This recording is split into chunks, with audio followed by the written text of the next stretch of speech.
చూద్దాం. ఆదాబ్ హైదరాబాద్లోని ముందుగా ఆజ్ కీ బాత్. రెండు తెలుగు రాష్ట్రాల విపత్తు వల్ల అల్లాడిపోతూ 5 రోజులైన అన్నమో రామచంద్ర అంటున్నాయి. ఎన్నో కుటుంబాలు బురదలోనే ఉన్న రాజకీయ నాయకులు మాత్రం బురద జల్లుకుంటూనే ఉన్నారు. మంత్రులుగా, ఎంపీలుగా, ఎమ్మెల్యేలుగా అవినీతి ద్వారా కోట్లకు పడగెత్తిన నీడల్లో వరదలకు జీవితాలు ఛిద్రమైన వారిని చూసి అయ్యో పాపం అనట్లే. పిల్లికి బిచ్చం పెట్టరన్నట్టు జేబులోకెళ్ళి రూపాయి బిల్లా బయటకు తీయట్లే. ఒట్టి చేతులతో పుట్టిన నువ్వు చివరికి మట్టిలో కలిసిపోతావనేది మరవకు. ఆపదలో ఉన్న వారిని ఆదుకుంటే నీ పేరు కలకాలం పదిలంగా ఉంటుంది. బహుళ అంతస్తుల్లో ఉంటూ ఖద్దర్ చొక్కా వేసుకొని కాస్ట్లీ కారులో తిరుగుతున్న నువ్వు వర్షాలకు పంట కొట్టుకుపోయి బిక్కుబిక్కుమంటూ రైతు వరదలకు సర్వం కోల్పోయి దిక్కుతోచని స్థితిలో ఉన్న నిరుపేదోడి వైపు చూసి నువ్వు ఇంతకాలం చేసిన పాపాలకు ప్రాయశ్చిత్తంగా 10 రూపాయల సాయం చేసి పుణ్యం కట్టుకో అంటూ సురేందర్ సిహెచ్ రాసిండు. ఇలా ఆజ్ కీ బాత్ సూపర్ ఉంది. అలా ఇది అందరికి వర్తిస్తుంది. రాజకీయ నాయకులతో పాటు సామాన్య ప్రజలకు అందరికి కూడా వర్తిస్తుంది. సో పాపం వాళ్ళు కూడా మన సాటి మనుషులే.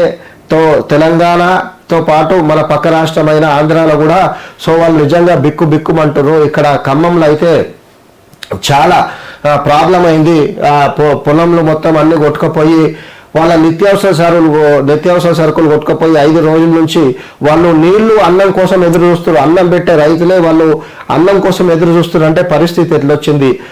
సో రాజకీయ నాయకులు కూడా ఏదో తూతూ మంత్రంగా వాళ్ళ నెల జీతం ఇస్తారు. కానీ నిజంగానే ఈ ఆజ్ కీ బాత్లు అన్నట్టు ₹1 కోటి మీరు సంపాదించారు.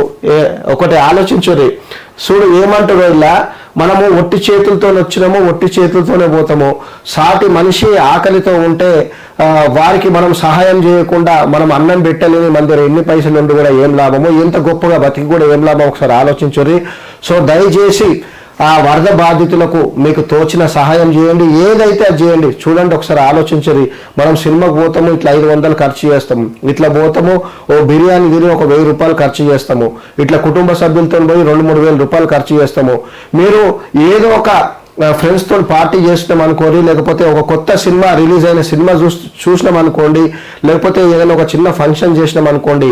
సో మీ వంతుగా మానవతా దృక్పథంతో ఆ వరద బాధితులకు సహాయం చేయండి. ఎందుకంటే వాళ్ళు మనకు అన్నం పెట్టే రైతులే, వాళ్ళు ఉపవాసం ఉంటారు అంటే అర్థం చేసుకోండి. ఇప్పుడు మన ఎదుటోడు ఆకలితో నుండి మనం కడుపు నిండా భోజనం చేసి వాళ్ళు చూసుకో ఎట్లా ఉంటామో అనేది నాకైతే అర్థమైతలేదు.